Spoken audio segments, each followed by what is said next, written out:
Merci de nous suivre. Luc, bonjour, Bonjour Mehdi, ça va? ça va bien. Alors aujourd'hui, tu vas nous parler de quoi, Luc? Du fils de la veuve de Naïn. Tu auras une question par rapport à Naïm. Jésus ne peut pas croiser la mort sans procurer la vie. Le jour suivant, Jésus alla dans une ville appelée Naïn. Ses disciples et une grande foule faisaient route avec lui. Lorsqu'il fut près de la porte de la ville, voici, on portait en terre un mort, fils unique de sa mère, qui était veuve. Et il y avait avec elle beaucoup de gens de la ville. Donc Jésus est face à une voie où le demi-tour est impossible. La mort. Oui. La mort, personne n'y échappe. On peut toujours faire le malin, hein, comme Woody Allen. Le jour de ma mort, je ferai tout pour ne pas être là. Tu en as parlé il n'y a pas très longtemps. On en a parlé il y a peu de temps. Oui. Et oui, on peut comme ça blaguer, mais c'est une voie, on ne peut pas faire demi-tour. Et Jésus tombe sur le cortège mortuaire, il est nez à nez avec la mort, et c'est là que c'est intéressant, que va-t-il se passer? Alors, pas n'importe quelle mort, parce que c'est le fils unique de sa mère, c'est-à-dire sa sécurité sociale, sa caisse de retraite, sa caisse d'allocation familiale. Son fils, c'est celui qui fait vivre sa mère. Et si la mère n'a plus son fils, eh bien, ça veut dire qu'elle est déjà veuve, elle n'a plus de ressources. Donc c'est une situation dramatique.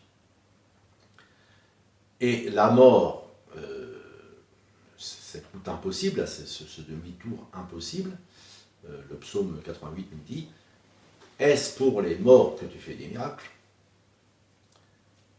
Les morts se lèvent-ils pour te louer? Alors la compassion du village ne peut pas rendre son fils à cette veuve. Pourtant, elle est bien entourée. Elle est bien entourée et heureusement, tout le village est là. Mais ça ne lui rend pas son fils.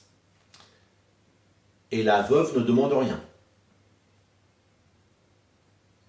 Pas comme Bartimée l'aveugle. Jésus, fils de David, aie pitié de moi. La veuve ne demande rien. Mais Dieu déclare lui-même qu'il fait droit à la veuve et à l'orphelin. Oui.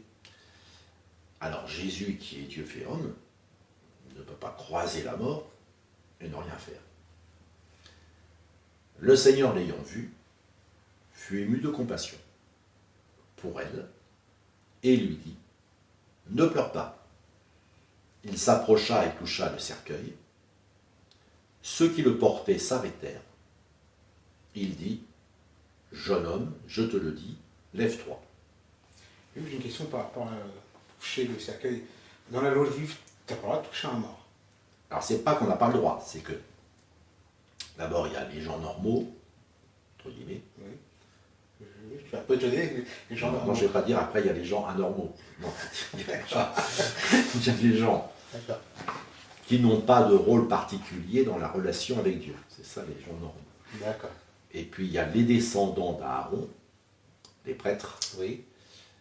qui ont un rôle de sacrificateurs, de prêtres, donc ils sont intermédiaires entre Dieu et le peuple d'Israël. Et eux, il leur est interdit de toucher un mort, sauf leurs parents très proches. D'accord. Et pour les gens normaux aussi, toucher un mort rend impur. Donc c'est pas que c'est interdit, parce que par D'accord. accident on peut toucher un mort. Oui, c'est vrai. C'est Et ça. dans l'émotion du décès, on peut être tenté de toucher le corps de celui Bien sûr. ou celle qui vient de mourir. Donc c'est pas que c'est interdit. Pour ça, il faut faire très attention quand on dit interdit, autorisé. C'est on devient impur.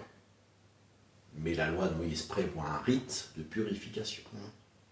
Et au bout de 2-3 jours, on redevient pur, en ayant fait ce que la loi prescrit. D'accord. C'est un peu comme le permis à points. On roule trop vite, on perd 1 point. Bon, on est impur. Mais si on se comporte bien les 6 mois qui suivent, Tu récupères ton point. on récupère son point. Donc on redevient pur. Et on peut se vanter auprès des autres, j'ai 12 points sur mon permis. Voilà, donc, mais avant même de parler de fait que Jésus est vainqueur de la mort, d'abord toujours la compassion. Toujours. Jésus fut ému de compassion pour elle et lui dit, ne pleure pas. En plus, Jésus doit être très entreprenant. Il faut bien remarquer dans le texte, il touche le cercueil qui est encore en mouvement. Donc ceux qui portent le cercueil marchent, et Jésus touche le cercueil alors qu'ils sont encore en train de marcher. Mais là, comme Jésus touche, ceux qui le portaient s'arrêtèrent. Et c'est là que Jésus parle au jeune homme. Je te le dis, lève-toi, le mort s'assit, se mit à parler. Jésus le rendit à sa terre. Il lui redonne la vie. Il lui redonne le souffle. Donc, comme tu l'as dit tout à l'heure, en effet, Jésus transgresse un double interdit. Et le texte, maintenant, on va le lire, c'est Nombre 19. Celui qui touchera à mort le corps d'un homme qui sera mort et qui ne se purifiera pas, souille le tabernacle de l'Éternel. Celui-là sera retranché d'Israël. Comme l'eau de purification n'a pas été répandue sur lui, il est impur. Et son impureté est encore sur lui. Donc tu vois que, et vous voyez ceux qui nous regardent, que c'est celui qui ne se purifie pas qui est coupable de quelque chose. Oui. Ce n'est pas le fait qu'il a touché un mort. Non, c'est le fait de ne pas faire la procédure de purification. Par contre, ça veut dire quelque chose, c'est que la civilisation d'Israël n'est pas fondée sur la mort, mais elle est fondée sur la vie. Et le fameux verset qu'on a beaucoup entendu pendant le début de la pandémie de la Covid, « Choisis la vie et non la mort », cette parole-là a été dite à un peuple à qui Dieu dit, malgré la présence de la mort, choisis la vie. Choisis la vie. Et que toute ta vie nationale ne soit pas tournée vers la mort. Alors, qu'on ait du respect pour les morts, bien sûr, que l'on commémore certains morts importants, bien sûr, mais il ne faut pas aller trop loin. Sinon, on devient une civilisation de mort. On n'est plus une civilisation de vie. Et ces paroles de la loi de Moïse, là, c'est même pas chez Jésus, c'est simplement la loi. C'est la loi. C'est on ne reste pas associé à la mort. On est appelé à vivre. Et Dieu veut que l'on vive. D'ailleurs, les Juifs le disent, la première responsabilité d'un homme, c'est de vivre. Ce que tu as parlé, c'est de parler aux morts. Hein. Alors, bien sûr, en plus, il y a l'interdit de parler aux morts. Mais s'obliger presque à une dépression nerveuse parce que quelqu'un est mort, Oui. C'est une civilisation de mort. Interdire à une veuve la vie publique pendant 6 mois, 1 an, parce que son mari est décédé, c'est une civilisation de mort. Pire, ce qui se passe encore malheureusement en Inde, bien que c'est interdit par la loi, brûler une femme en mettant son mari quand il est mort, parce qu'on considère que la femme ne peut pas vivre sans son mari, c'est une civilisation de mort. Mais nous sommes appelés, et Dieu nous appelle à la vie. Même si la mort est là, il ne faut pas le nier. Le dernier ennemi qui sera vaincu, c'est la mort. La mort est là. Mais Jésus nous appelle à la vie. Dieu nous appelle à la vie. Et déjà, Israël était appelé à la vie.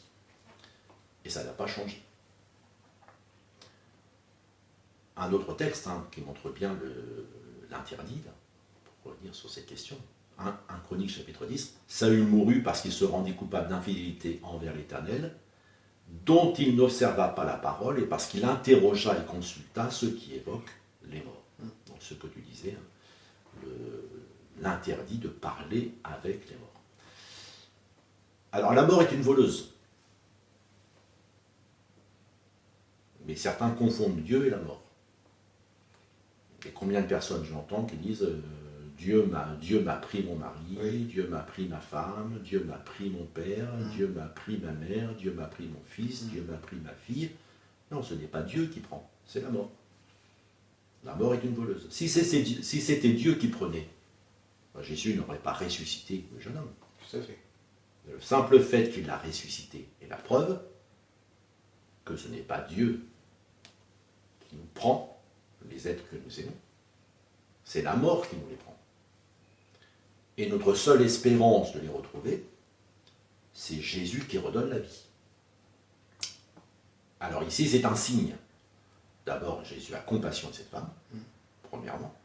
Mais deuxièmement, c'est une annonce de la résurrection de Jésus-Christ qui enclenche notre propre résurrection. Jésus rend son Fils à cette mère. Donc même si c'est tentant de le penser et de se dire « Dieu m'a enlevé Oui. j'ai perdu la foi parce que Dieu m'a enlevé telle personne que j'aimais. » Non, s'il y a quelqu'un qui est opposé à la mort, de toutes ses forces, on pourrait dire, c'est bien Dieu. Le Dieu Tout-Puissant est immortel lui-même. Il a posé un diagnostic. L'âme qui pêche, c'est celle qui mourra. Mais nulle part Dieu a dit, l'âme qui pêche, je la ferai mourir. C'est vrai. C'est le péché engendre la mort. C'est une loi. Oui. C'est comme craquer une allumette engendre de la chaleur. Et on ne peut pas faire autrement. Quand on craque une allumette, eh bien ça fait de la chaleur, ça fait une flamme. Péché engendre la mort. C'est presque mécanique. Par contre, Dieu est le Dieu de la vie, et il est capable de ressusciter les morts. Et Jésus l'a fait. Comme signe. Mais tous les morts ne ressuscitent pas. Mais nous avons la promesse, et c'est la promesse de la foi et la promesse de l'Évangile, que ceux qui ont mis leur foi en Jésus-Christ ressusciteront pour la vie éternelle. Ça, c'est la promesse que Jésus nous a faite, et que les apôtres par la suite ont rappelé. Et même l'apôtre Paul va aller jusqu'à dire, si nous ne croyons pas à la résurrection des morts, notre foi est vaine. Oui. Nous sommes les plus malheureux des hommes. Donc être chrétien et ne pas croire à la résurrection des morts, il n'y a pas plus anti-chrétien que ça. C'est vrai. Et ce premier exemple de résurrection, il y en aura un autre, est un signe annonciateur de cette résurrection à venir.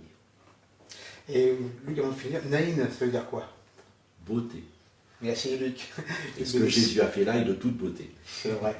Merci Luc. Merci de nous avoir écoutés et regardé. À la semaine prochaine. Que Dieu vous bénisse.